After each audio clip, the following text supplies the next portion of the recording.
Hello friends, this is Tanisha Patidar and welcome to AT education. तो आज का हमारा टॉपिक है ऑब्जेक्टिव्स ऑफ मैनेजमेंट। हमने पिछली क्लास में पढ़ा था कि मैनेजमेंट होता क्या है, कैरेक्टरिस्टिक्स पढ़े थे। तो आज हम पढ़ने वाले हैं objectives of management. Chapter 1 number 1 ही है बिजनेस स्टडीज का, nature and significance of management. ये चैप्टर 1 है और हमारा आज का टॉपिक क्या है, objectives of management. Objectives of management में 3 ऑब्जेक्टिव्स होते हैं फ्रेंड्स। कितने? 3। Organisational objective, social objective and third one बताओ, गैस करो। थर्ड वन क्या है? नहीं पता? इस थर्ड वाला है सोशल एंड पर्सनल ऑब्जेक्टिव। क्या होगा फ्रेंड्स? Personal objective. ठीक है, तो पहला हो गया ऑर्गेनाइजेशनल ऑब्जेक्टिव, सेकेंड है survival and third is personal objective. Sorry, second survival नहीं है, सेकेंड सोशल ऑब्जेक्टिव है। ठीक है फ्रेंड्स, समझ आया? अब हमारा सबसे पहला कौन सा है? Organisational objective. तो ऑर्गेनाइजेशनल ऑब्जेक्टिव के अंदर भी 3 आते हैं। पहला क्या है? ऑर्गेनाइजेशनल ऑब्जेक्टिव का मतलब समझ लेते हैं सबसे पहले। ऑर्गेनाइजेशनल ऑब्जेक्टिव यानी कि ऑर्गेनाइजेशन के क्या ऑब्जेक्टिव्स है, ताकि वो अपने आप को सक्सेस कर सके। ऑर्गेनाइजेशन के ऑब्जेक्टिव्स पढ़ेंगे। तो ऑर्गेनाइजेशन का सबसे पहला ऑब्जेक्टिव क्या होगा फ्रेंड्स? सर्वाइवल। दूसरा क्या होगा? प्रॉफिट। और तीसरा क्या होता है? ग्रोथ। ये तीनों आते हैं उसके अंदर। सर्वाइवल, अब देखते हैं सर्वाइवल क्या है। पहले अब देख लेते हैं ऑर्गेनाइजेशनल ऑब्जेक्टिव में क्या लिखा है। Organisational objectives can be divided into survival, जो कि मैंने बताया पहला। नेक्स्ट और मैंने ब्रैकेट में भी लिखा enough earning to cover cost. इसका मतलब ये हुआ सर्वाइवल, यानी कि हम सर्वाइव कर रहे हैं। ऑर्गेनाइजेशन एक सर्वाइव, जब ऑर्गेनाइजेशन सर्वाइव करती है तो उसके पास इतना कॉस्ट होना चाहिए, इनफ कॉस्ट होना चाहिए, मीन्स ताकि वो कवर कर सके कॉस्ट। उसके पास इतना पैसा होना चाहिए ताकि वो सर्वाइव कर सके मार्केट में। क्योंकि आपको पता है कि मार्केट में आज के जमाने में कितना बिजनेसेस में कॉम्पिटिशन चल रहा है।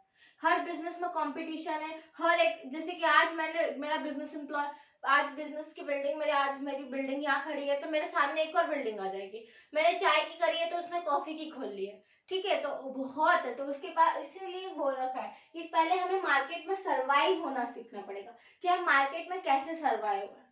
उसके बाद फिर प्रॉफिट आता है। प्रॉफिट यानी कि सर्वाइव, जो अगर हम सर्वाइव हो गए मार्केट में, इतना बड़ा मार्केट है और अगर उसमें हम सर्वाइव हो गए तो अब नेक्स्ट हमारा क्या गोल होना चाहिए कि हमको प्रॉफिट कैसे करना है। कोई जो भी बिजनेस है अगर आपने चालू किया है तो केवल आप उसको इसीलिए कर रहे हो कि आप सर्वाइव हो सके मार्केट में। भाई आपने जितना लगाया उसका कोई आपको डबल तो मिलना चाहिए ना, उसका प्रॉफिट तो मिलना चाहिए। तो इसलिए आपको फिर नेक्स्ट मिलता है प्रॉफिट। ठीक है, आपका नेक्स्ट क्या होना चाहिए? Profit to cover cost and risk, यानी कि आप कॉस्ट भी कवर कर सको और रिस्क भी कवर कर सको। इतना प्रॉफिट होना चाहिए कि कभी आपके पास नुकसान हो जाए, कभी आप डेब्ट में चले जाओ तो आपके पास इतना रिस्क, जो प्रॉफिट कमाया है इतना पैसा होना चाहिए, है ना, ताकि आप उस डेब्ट से निकल सको बाहर। नेक्स्ट क्या है? ग्रोथ। अगर आपका प्रॉफिट हुआ, पहले सर्वाइवल हो गया, हम सर्वाइव कर रहे हैं मार्केट में, दूसरा आ गया कि हमारा प्रॉफिट होने लग गया। तो प्रॉफिट होने के बाद हमारा बिजनेस को बढ़ाना तो पड़ेगा। ऐसा तो नहीं है कि नहीं बढ़ाएंगे। तो हमको क्या, जो बिजनेस हम कर रहे हैं उसकी ग्रोथ होनी चाहिए। ऐसा नहीं कि आज हमने बस इतने बड़े बिल्डिंग खोली है, 4 मंजिला बिल्डिंग है तो वो 4 मंजिला ही रह जाए हमेशा के लिए। उसको बढ़ाना पड़ेगा, ठीक है, ताकि हम और अपने और एम्प्लॉयज ला सके। एम्प्लॉयज लाएंगे तो और हम अपने जो बिजनेस उसको एक्सपांड कर सके। इसीलिए हमको फिर नेक्स्ट क्या देखना होता है कि ग्रोथ कैसे करें, मीन्स आगे का प्रोस्पेक्टिव देखना पड़ता है, हमारा प्रोस्पेक्टिव इंप्रूव करना पड़ता है। अब देखते हैं सर्वाइवल। मैंने आपको पहले समझा दिया survival, profit and risk, growth होता क्या है। अब हम देख लेते हैं एक बार और सर्वाइवल में क्या लिखा है। Management by taking positive decisions with regard to different business activity ensures survival. इसका मतलब यह हुआ, जो मैंने आपको बताया था कि हम मार्केट में कैसे सर्वाइव हो रहे हैं। पॉजिटिव डिसीजन होना चाहिए। जो मैनेजमेंट है उसको हमेशा पॉजिटिव डिसीजन लेना चाहिए ताकि वो मार्केट में क्या हो सके, सर्वाइव हो सके। ठीक है फ्रेंड्स, नेक्स्ट आता है profit. Earning adequate profit order to survive to grow. इसका मतलब है कि आप इतना प्रॉफिट, आपने जो आप सर्वाइव हो गए हो मार्केट में तो आप इतना प्रॉफिट कमा सको ताकि आप जब नुकसान में जाओ तो आप उसके लिए आप आपकी बिजनेस को ग्रो करो। अगर आपको प्रॉफिट मिलेगा तो आप नेक्स्ट बिजनेस ही ग्रो करोगे ना, तो आपके पास प्रॉफिट होना चाहिए तो आप सर्वाइवल के बाद आपको क्या करना चाहिए, प्रॉफिट अर्निंग के बारे में सोचना है, मैं कैसे प्रॉफिट अर्न कर सकूं। इतने बड़े मार्केट में पहली बार तो बहुत बड़ा मुश्किल काम होता है सर्वाइवल, नेक्स्ट होता है प्रॉफिट अर्निंग, उसके बाद क्या है ग्रोथ। ग्रोथ है फ्रेंड्स, देखो how well it employs the potential opportunities। इसका मतलब ये हुआ कि हम ग्रोथ कैसे कर रहे हैं मार्केट में हमारे बिजनेस का ग्रोथ हो रहा है कि नहीं हो रहा है। ऐसा नहीं है कि आज हम सोच लीजिए कि एक साल का हमारा 20 लाख का टर्नओवर था और दूसरे साल में हमारा 10 लाख ही हो गया, ये तो ग्रोथ नहीं हुआ। हमारा प्रॉफिट पहले 20 लाख था और इस बार क्या हो गया 10 लाख, तो ये ग्रोथ तो नहीं हो रही है हमारे बिजनेस में, यानी कि कुछ ना कुछ तो कमी हो रही है जिसकी वजह से हम ग्रोथ नहीं कर पा रहे हैं। अगर हमको ग्रोथ करनी है तो पहले 20 लाख था तो हमें 40 लाख करना पड़ेगा, तभी जाके हमारी क्या होगी, ग्रोथ होगी बिजनेस की। नेक्स्ट कौन सा ऑब्जेक्टिव है, सोशल ऑब्जेक्टिव फ्रेंड्स।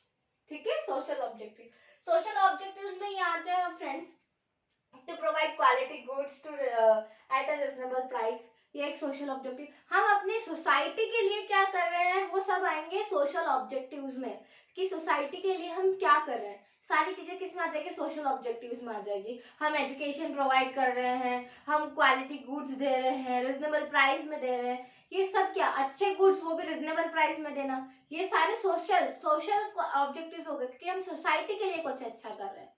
ठीक है फ्रेंड्स, नेक्स्ट कौन सा आता है, पर्सनल ऑब्जेक्टिव। पर्सनल ऑब्जेक्टिव्स क्या इंक्लूड करता है, includes financial needs like competitive salary, social safety, needs of employee. यानी कि इसका मतलब ये हुआ फ्रेंड्स, कुछ नहीं, बहुत इजी है। पर्सनल में एम्प्लॉयज के बारे में, आप जिस भी बिजनेस में जो भी एम्प्लॉयज है आपके बिजनेस में, उनके लिए आप अच्छा एनवायरमेंट दो। सबसे बड़ी बात तो आप उनको अच्छा एनवायरमेंट और वर्किंग कंडीशन अच्छी होना चाहिए, उनको कॉम्पिटिटिव सैलरीज मिलनी चाहिए, मिलेगा अगर उनको कॉम्पिटिटिव सैलरीज मिलेगा तो वो और अच्छा काम करेंगे। तो ये सारे उनके मीन्स ऐसा होता है ना कि एक दो बच्चे हैं तो एक बच्चे को फ्री एजुकेशन होती है, बहुत सारे अभी जो पर्सनल ऑब्जेक्टिव्स में ये भी आता है कि एम्प्लॉयज के बच्चों को एक के लिए फ्री एजुकेशन देते हैं। तो ये बहुत सारे ऐसे होते हैं फ्रेंड्स। तो ये हमारे 3 ऑब्जेक्टिव्स थे और आपको, मुझे लगता है आपको अच्छे से समझ आ गया होगा कि organisational, social and personal objective होते क्या। ठीक है फ्रेंड्स, तो आज का हमारा ऑब्जेक्टिव्स ऑफ मैनेजमेंट कंप्लीट हो गया है फ्रेंड्स, और अब हम नेक्स्ट क्लास में पढ़ेंगे इंपॉर्टेंस ऑफ मैनेजमेंट, और जो हम नेक्स्ट क्लास में और पढ़ेंगे नेचर्स के बारे में पढ़ेंगे, नेचर ऑफ मैनेजमेंट के बारे में पढ़ेंगे।